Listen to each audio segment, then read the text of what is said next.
돌아오긴 하지만 한 달이 채 가기도 전에 카드값과 생활비로 빠져나갑니다. 자식 결혼할 때 도와준 돈이 아직도 갚는 중이고 손주 용돈도 끊기가 미안해서 여전히 카드를 긁습니다. 조금만 더 쓰면 괜찮겠지. 그렇게 위로하면서 한 달, 두 달, 그리고 어느새 몇 년이 흘러갑니다. 은퇴 후에 삶이 이렇게까지 팍팍할 줄 몰랐습니다. 직장 다닐 때는 월급날이라는 든든한 기둥이 있었지만 이제는 그 기둥이 사라지고 나니 삶이 흔들립니다. 가끔은 통장 잔액보다도 마음의 잔액이 먼저 바닥나는 느낌이 들죠. 돈이 없어서 불안한 게 아니라 앞으로 벌 수 없다는 사실이 더 두렵습니다. 그런데 이상한 일입니다. 이제는 돈을 덜 쓸 나이인데 왜 빚은 더 늘어날까요? 그건 단순히 수입이 줄어서만은 아닙니다. 눈에 보이지 않는 마음의 비용이 너무 커졌기 때문입니다.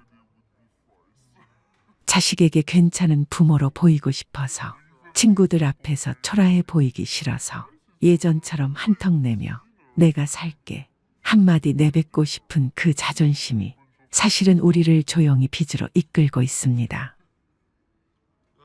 어쩌면 60대의 빚은 숫자의 문제가 아니라 체면과 정의 문제일지도 모릅니다.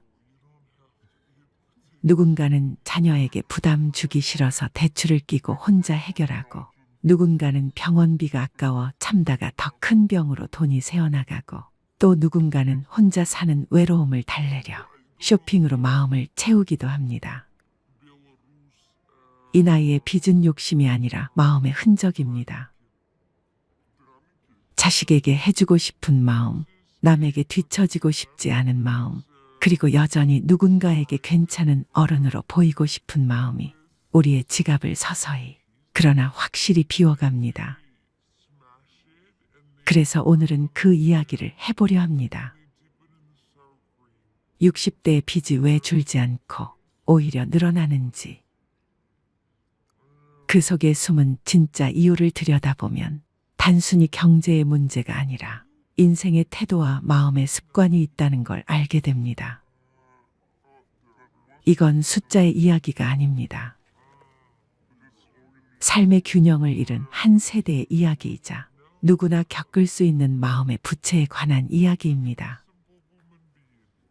지금부터 그 진짜 이유를 하나씩 함께 풀어보겠습니다. 끝까지 들어보신다면 분명 지금보다 더 단단하고 더 평온한 노후를 살아가실 수 있으리라 믿습니다. 주제는 바로 우리가 살면서 한 번쯤 느껴봤을 감정, 허세와 과소비에 대한 이야기입니다. 혹시 이런 적 있으신가요? 오랜 친구와 점심을 먹는데 갑자기 이런 얘기를 합니다. 나 이번에 차 바꿨어. 벤츠로. 사위가 좀 도와줬지 뭐. 그 말에 웃으며 야, 잘 됐네 하고 말은 했지만 마음 한쪽이 이상하게 뜨끔해졌습니다. 나는 평생 그렇게는 못 해봤는데 나도 조금만 더 모아서 한 번쯤은 그런 차를 타볼 수 있었을까? 내가 너무 소심하게 살아온 건 아닐까? 그리고 생각이 이어집니다. 아니, 저 집은 도대체 얼마나 벌길래 저런 차를 몰 수 있지? 요즘 아파트 주차장에 내려가면 고급 수입차들이 참 많이 보입니다. 벤츠, BMW, 제네시스 같은 차들이 즐비하죠. 심지어 30, 40대 젊은 사람들도 그런 차를 타고 다니는 걸 보면 이제 세상은 많이 달라졌구나 싶기도 합니다. 그런데요, 그게 정말 다들 돈이 많아서일까요? 그 차가 정말 여유에서 비롯된 소비일까요? 혹시 그 친구도 우리처럼 속에 뭔가 허전한 마음을 달래기 위해 크게 한번 지른 걸 수도 있지 않을까요?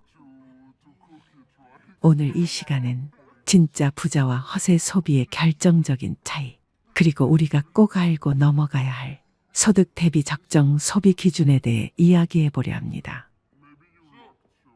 왜냐하면 요즘 너무 많은 분들이 자신도 모르는 사이의 과소비와 비교의 늪에 빠지고 있기 때문입니다.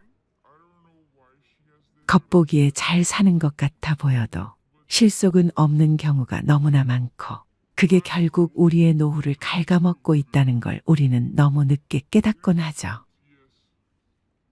그럼 지금부터 그 깊은 이야기 속으로 천천히 걸어가 보겠습니다. 제가 아는 68세 김재순 어르신 이야기를 해볼게요. 재순 어르신은 은퇴 후 조용한 삶을 원하셨습니다. 아내와 함께 주택에서 텃밭을 가꾸고 주말이면 손주들을 위해 간단한 반찬도 만들어 보내시는, 그야말로 따뜻하고 소박한 노후를 살아가시는 분이셨죠. 그런데 동네 친구 중 한 분이 수입차로 바꾸면서 분위기가 조금씩 달라지기 시작했습니다. 야, 너 아직도 10년 된 차 타고 다녀? 요즘은 다 벤츠 탄다. 나는 손주들 데려다 줄 때도 체면이 있잖아. 이젠 나도 좀 폼나게 살아보려고. 말은 웃으면서 했지만 마음속엔 뭔가 뜨끔한 기분이 들었죠.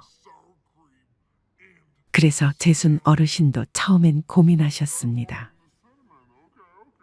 나도 나이 먹었는데 마지막으로 멋 좀 부려봐. 하지만 어르신은 결국 차를 바꾸지 않았습니다. 왜일까요? 내가 벤츠를 타면 앞으로 5년은 허리띠를 졸라매야 하거든. 그런데 그렇게 산다고 해서 내 인생이 멋있어질까? 나는 오히려 조용하고 편안한 지금이 더 좋아. 그 말이 마음에 오래 남았습니다. 우리 세대는 차를 일하러 가기 위한 도구로 여겼습니다. 일감 실은 트럭, 식구 태우는 봉고차, 겨우겨우 마련한 중고 승용차. 그런데 요즘은 달라졌습니다. 차는 단순한 이동수단이 아니라 자기 과시의 수단이 되어가고 있습니다. 고급 수입차, 특히 벤츠나 BMW 같은 브랜드는 내가 이만큼 성공했어, 나는 이런 차를 탈 수 있는 사람이야 라는 무언의 메시지를 담고 있죠. 그걸 모를 리 없는 우리는 괜히 그 차를 보면 작아지는 기분이 듭니다. 나만 시대에 뒤처지는 거 아냐? 이 나이쯤 되면 나도 한 번쯤은 타봐야 하는 거 아냐? 그런데요, 그 차를 탄다고 해서 마음이 채워질까요? 하버드 대학교 심리학 연구에 따르면 과소비는 감정의 보상 행동이라고 합니다. 쉽게 말해 일상이 행복하지 않은 사람들이 그 허전함을 소비로 메운다는 것이죠. 우리도 그런 경험 있지 않나요? 삶이 무료하고 외롭고 허전할 때 괜히 홈쇼핑에서 필요도 없는 물건을 주문하거나 시장 가서 충동적으로 반찬을 사기도 합니다. 그게 누적되면 점점 큰 소비로 이어집니다. 남들은 요즘 다 호텔 뷔페 간다더라. 골프 안 치면 대화가 안 돼. 이 나이에 명품 가방 하나 정도는 있어야지. 이런 말들이 스멀스멀 마음을 채웁니다. 그러다 보면 내 생활비보다 명품 가방이 더 중요해지고 내 건강보다 남의 시선이 더 중요해집니다. 자, 이제는 조금 더 현실적인 이야기를 해보겠습니다. 허세 지수라는 개념이 있습니다. 이건 간단히 말해서 내가 가진 물건의 가격이 내 월소득에 비해 얼마나 과한가를 수치로 나타낸 지표입니다. 예를 들어볼까요? 월 300만 원 버시는 분이 3천만 원짜리 차를 몰면 허세 지수는 10입니다. 즉, 10개월치 소득을 모아야 살 수 있는 차라는 뜻이죠. 그런데 만약 6천만 원짜리 차를 타고 있다면요. 허세 지수는 20입니다. 20개월, 거의 2년 가까이의 소득을 몽땅 모아야 겨우 살 수 있는 차인 거죠. 문제는 이 차가 대출로 샀다는 겁니다. 즉, 허세 지수는 더 높아진다는 거죠. 게다가 매달 보험료, 주유비, 세금, 주차비, 세차비, 수리비까지 들어간다면 그 부담은 상상을 초월합니다. 이제는 인생 후반전입니다. 젊을 땐 허세 부릴 여력이라도 있었지만 지금은 병원비, 자녀 문제, 노후 생활비가 더 중요해진 시기죠. 내가 65세 이상이고 매달 일정한 연금이 들어오며 큰 병 없이 평온히 지낸다. 이것만큼 든든한 노후가 어디 있겠습니까? 그런데 그런 삶을 포기하면서까지 남 눈치 보며 과한 소비를 한다면 그건 진짜 후회가 남을 선택입니다. 우리는 비교하며 살아왔습니다. 옆집 아들보다 우리 아들이 공부 잘하면 흐뭇했고 친구보다 먼저 승진하면 뿌듯했죠. 하지만 그 비교는 은퇴 후에도 계속됩니다. 쟤는 손주들이 더 잘해준다더라. 쟤는 연금이 많대. 쟤는 며느리가 명절 음식 다 차린다던데. 그런데요, 남의 삶은 것만 보이는 겁니다. 수입차를 타는 친구가 사실 매달 적자일 수도 있습니다. 명품 가방을 든 며느리가 사실 카드값에 허덕일 수도 있죠. 남이 뭐라고 하든, 남이 뭘 입고 뭘 타든 그게 내 삶과 무슨 상관입니까? 이제는 있는 그대로의 나를 사랑해야 할 시기입니다. 내가 지금 건강하게 걷고 박하게 밥 먹고 가끔 손주들 웃는 얼굴만 봐도 그게 가장 큰 자산 아닐까요? 지금부터는 이 말을 꼭 기억하세요. 내가 선택한 소비는 내 삶을 더 평온하게 만들어야 한다. 불안하게 만드는 소비라면 그건 지혜로운 소비가 아닙니다. 차가 없어서 불편한 건 불편함일 뿐이지만 차를 무리하게 사서 밤잠을 설친다면 그건 소비가 아니라 고통입니다. 혹시 오늘도 친구가 자랑하는 이야기 때문에 마음이 흔들리셨다면 이 영상이 마음의 중심을 다시 잡는 기회가 되었으면 합니다.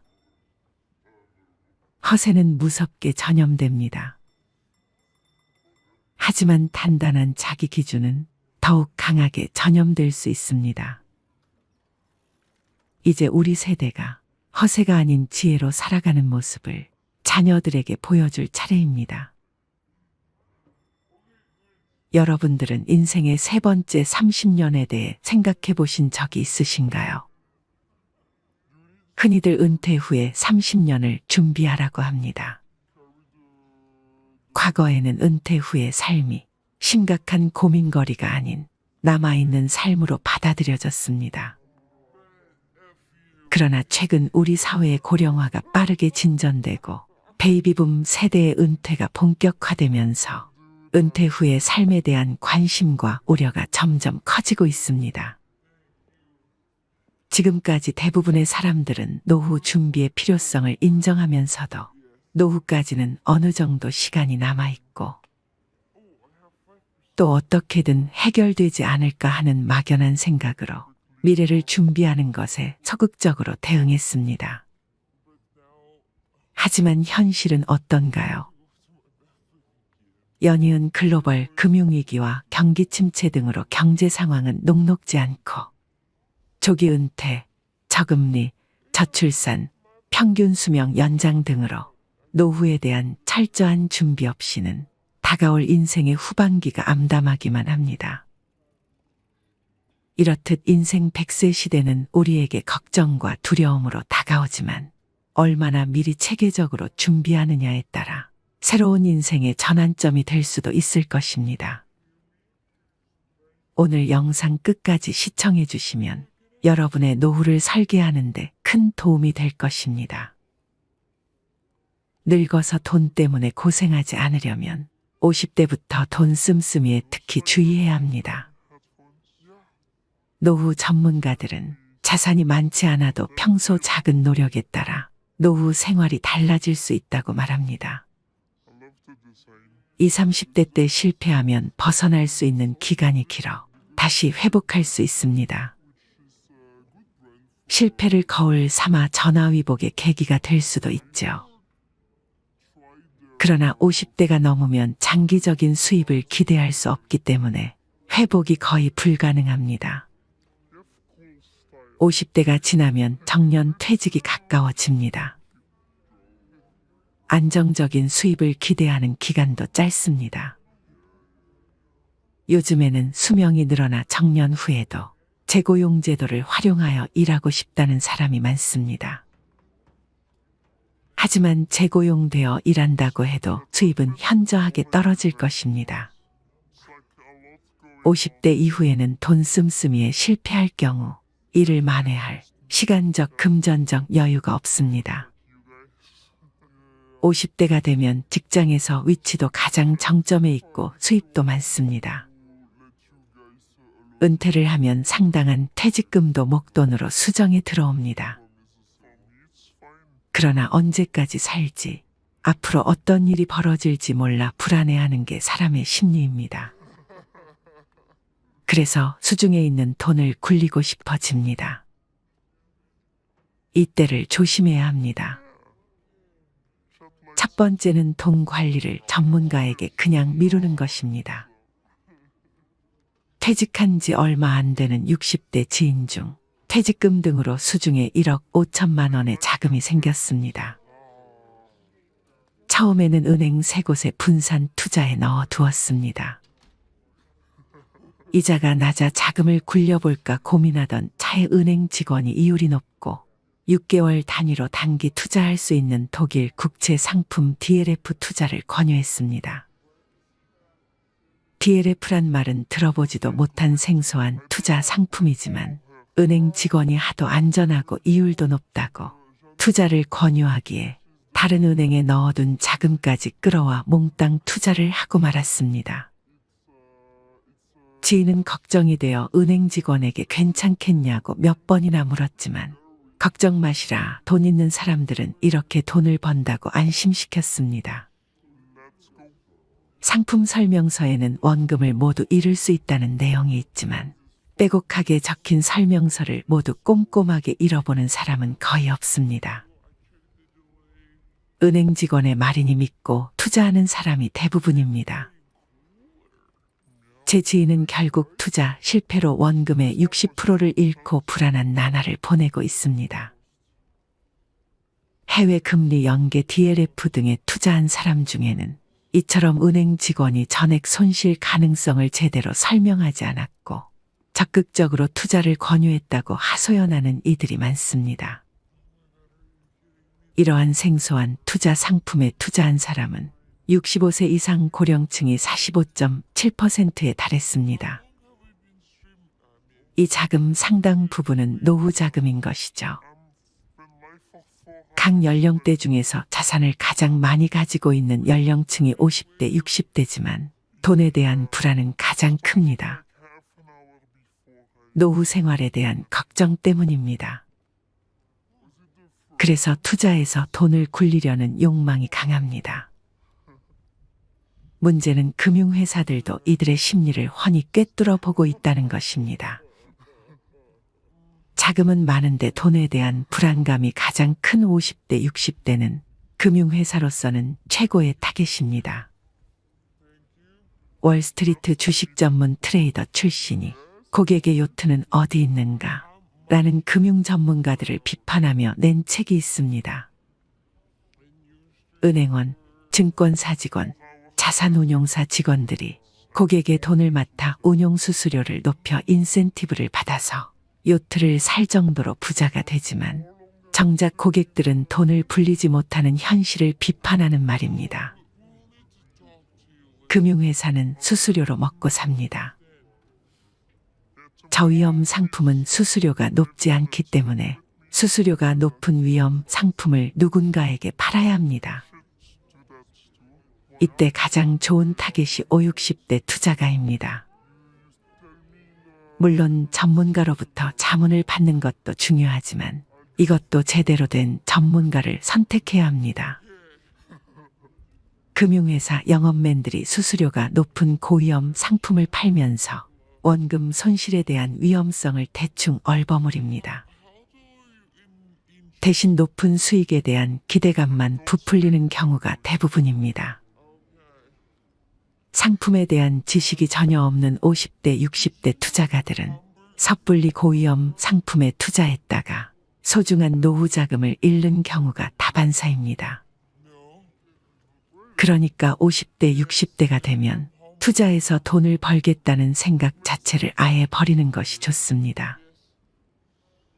정 투자하고 싶으면 자신이 직접 공부해서 전체 자금의 30% 내에서 원금 손실을 감수하고 투자해야 합니다. 내 돈에 대한 책임은 궁극적으로 나에게 있다는 마음가짐으로 믿고 맡길 만한 전문가를 신중히 선택해야 합니다. 돈에 대한 욕심은 결국 화를 부릅니다. 두 번째, 큰 돈보다는 작은 돈에 신경 쓴 것입니다. 퇴직, 은퇴 후 한 푼 더 아껴 쓰려고 더욱더 작은 돈까지 신경 쓰실 겁니다. 대부분 사람들은 콩나물 사려는데 조그만 돈 아끼려 깎고 은행 수수료 절약 등에 신경 쓰면서 정작 큰 돈 지출에는 덜 고심한다고 합니다. 우유를 사는데 이 슈퍼에는 2,500원이고 조금 먼 대형마트는 2,000원이라면 대형마트까지 가서 구입하려고 노력을 하시죠. 그런데 정작 자녀 혼수품 장만 시, 전자제품 구입 시 30에서 40만 원은 별거 아니라는 생각에 충분히 더 싸게 살 수 있음에도 굳이 여러 곳을 비교하지 않는다는 것입니다. 똑같은 제품을 비교 없이 그냥 백화점이 낫겠지 하고 구입들 하십니다. 또 예를 들어 부동산 매매 시 집을 사고 파는 시기와 거래 대상에 따라 수천만 원 더 절약할 수도 있습니다. 중개수수료 문제도 그렇지요. 수수료 절약 묘법들도 있는데 그럼에도 보통 사람들은 이를 고려하지 않는다는 것입니다. 큰 액수 단위 거래가 익숙치 않고 집 관련 정보 수집을 번거롭다 생각하기 때문입니다. 한 번에 나가는 큰 돈을 아끼지 못한다면 그간 작은 돈을 여러 번 아꼈던 노력이 모두 물거품이 됩니다. 절약 습관이 헛수고가 되지 않기 위해서는 푼돈보다 목돈 나갈 때 줄이는 방안이 필요합니다. 세 번째, 50대, 60대에는 자신에 대한 합리화 사치를 조심해야 합니다. 30년 이상 직장 생활을 하다 은퇴를 하면 인생이 허무해집니다. 고생했던 자신을 위로하고 싶은 충동이 생깁니다. 아무짝에도 필요 없지만 그동안 갖고 싶었던 외제차에 수천만 원을 쓰는 사람도 있습니다. 인생 뭐 있냐는 기분에 1,000만 원이 넘는 크루즈 여행을 떠나는 사람도 있습니다. 물론 금전적인 여유가 되면 좋겠지만 노후 자금 걱정을 하면서도 순간적인 충동 때문에 일을 저지르는 사람들이 의외로 많습니다. 퇴직금을 전제로 한 자산에 대한 사치는 노후 파탄으로 이어진다는 사실을 알아야 합니다. 노후에는 생각지도 못한 지출이 생깁니다. 그중 대부분이 의료비입니다. 평생 의료비의 절반 이상을 70대 이후에 쓰게 됩니다. 퇴직금은 회사에서 주는 보너스가 아닙니다. 어디까지나 자신이 일하여 번 급여의 일부분입니다. 이런 소중한 퇴직금을 함부로 낭비하면 노후 생활을 감당하기 힘들어집니다. 네 번째, 60대부터는 가계를 무조건 슬림화해야 합니다. 퇴직, 은퇴 전이라면 지출은 반드시 수입 범위 내에서 해야 합니다. 퇴직 은퇴 후에는 소득 내 지출 원칙으로 은퇴 전 소득의 50% 내에서 소비하는 습관을 가져야 합니다. 현역 때처럼 돈을 지출하면 안 됩니다. 그런데 좀처럼 전에 비해 소비가 줄여지지 않는다고 말씀하는 분들이 많습니다. 퇴직금 등 쌓아놓은 목돈이 푹푹 줄어드는데도 말입니다. 미래 소득을 과하게 당겼으면 미래가 불안해진다는 점을 꼭 염두해 주셔야 합니다. 소득이 줄어들면 씀씀이도 함께 줄여야 합니다. 당연한 논리이고 실천이 어려울 것 같지 않지만 은퇴자들은 이구동성으로 그게 생각처럼 그렇게 쉽지 않다고 합니다. 오히려 은퇴 생활 초기에는 취미와 여가 활동이 늘어나면서 비용이 더 들어가기도 합니다. 씀씀이를 줄이는데도 연습이 필요합니다. 은퇴가 얼마 남지 않았다면 덜 쓰고 불편하게 살면서 씀씀이를 줄이는 연습을 해야 합니다. 구체적으로 현재 생활비를 계산해보고 더 적은 예산으로 미리 생활해보는 것이 큰 도움이 됩니다. 50대, 60대 때 자산운용에 실패해서 70대에 파산하게 되면 자식들에게 큰 부담이 될 것입니다. 다섯 번째, 로또를 사는 것입니다. 로또를 사는 사람들은 로또를 사지 않으면 대박의 기회조차 노릴 수 없다고 말합니다. 하지만 로또에 당첨될 확률은 극히 희박합니다. 당첨을 바라고 로또를 사는 것은 끊임없는 희망 고문이나 마찬가지입니다. 물론 로또 사는데 드는 돈이 크지 않다고 항변할 수도 있지만 작은 돈도 모으면 무시할 수 없습니다. 뱅크레이트의 2019년 보고서에 따르면 미국인들은 한 달에 평균 8만 6천 원을 로또 사는데 썼다고 합니다. 미국인들이 로또 사는데 평균적으로 지출하는 돈만 1년간 모아도 약 100만 원입니다. 자잘한 소비 습관이 계속된다면 이게 죽어서 내 관 속에 넣어갈 수 있는 물건인가를 생각해 보세요. 무언가 구매욕일 때 이 말을 자문해 보면 불필요한 소비를 줄이는데 큰 도움이 될 것입니다. 일례로 근사해 보이는 옷을 봤을 때 예전에는 강림한 지름신을 영접부터 하고 봤다면 지금은 입을 옷은 이미 충분히 있고 더 필요한 옷은 이제 수의안 버리면 족하지 않은가. 죽어서 관 속에 넣을 수 있는 것은 내 몸뚱아리 하나와 수의 한 벌뿐인데 더 이상의 옷이 대체 무슨 필요가 있지? 라는 생각에 이르게 되어 불필요한 씀씀이로부터 멀어지게 됩니다. 하루 최소 3시간씩 걷기를 일상화하다 보니 골프와 자동차도 필요 없어 처분하게 되고 남의 시선을 의식하는 거칠애나 허세 따위는 아무 부질없음을 깨닫게 됩니다. 이젠 그저 좋은 사람들과 웃고 떠들며 맛있는 거 사 먹을 수 있는 정도면 충분히 차고도 넘친다 여겨집니다. 이어 노후 준비를 위해 꼭 명심해야 할 몇 가지를 알려드리겠습니다. 우선 자신을 분석해야 합니다. 은퇴 시기를 냉정히 돌아보세요. 이후 자신이 원하는 한 달 생활비 목표치를 정한 뒤 어떻게 목표 소득을 벌지를 구체화합니다. 현재 저축은 얼마나 했는지, 자산 중 부채 비율은 어느 정도인지 함께 살펴보세요. 국민연금, 개인연금 수령액도 점검하고 늦어도 55세 전에 재무설계 등 전문가 상담을 받는 것이 좋습니다. 또 자신만의 최저 생활비를 찾아야 합니다. 국민연금연구원이 1만 2천 명을 조사한 결과 고령 부부 노후 생활비로 필요한 돈은 월 평균 220만 원이라는 결과가 나왔습니다. 적지 않은 액수입니다. 하지만 주거가 해결되면 이보다 적은 액수로도 가능합니다. 현재의 지출에서 저축액, 자녀 교육비, 아파트 관리비 등의 금액을 빼면 생활비가 의외로 낮아집니다. 퇴직 2, 3년 전부터 노후에 필요 없는 부분을 줄이는 습관을 길러야 합니다.